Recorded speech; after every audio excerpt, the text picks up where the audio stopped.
Morning guys, good morning. May re-repair na naman tayo. Re-repair natin yung mechanism nito. Ayan. Hindi bumababa yung salamin.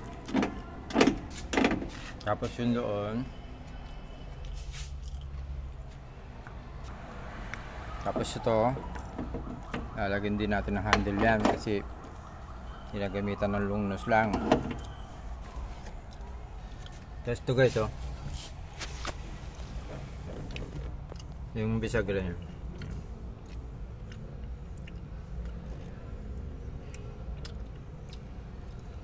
Bibildingan ng ng checkered plate para tumibay yung kinakapitan ng bisagra.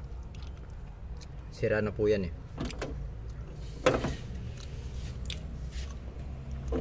Yan. Hanggang sa tanggal na. Yan.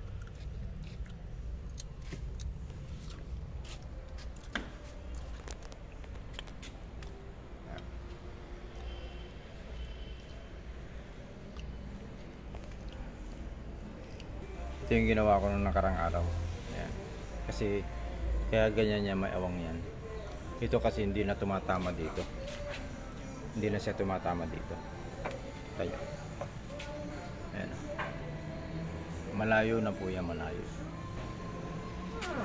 Kaya nagdagdag ako nito. Checkered plate. Kaya okay na siya ngayon. Pag isasara ngayon to, smooth na lang. Smooth na siya. Ito naman yung ginawa ko kahapon. Handle na mechanism. Okay na po yung wala lang kasi mga takip to eh. Nawala na. Sira na yung mga takip niya.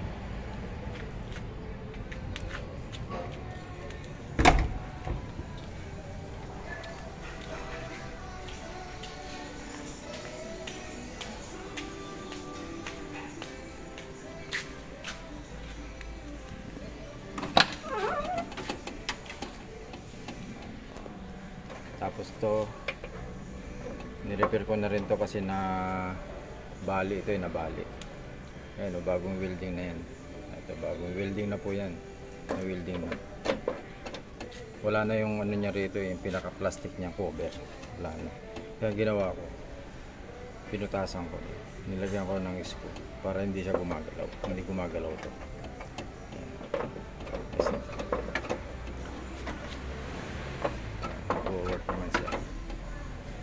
Yes.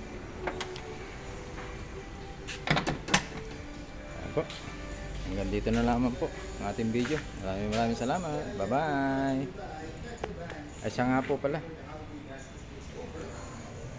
bago kayo mag-scroll up, isang like naman po dyan para lahat po tayo masaya. Ayan po. Bye bye po. God bless.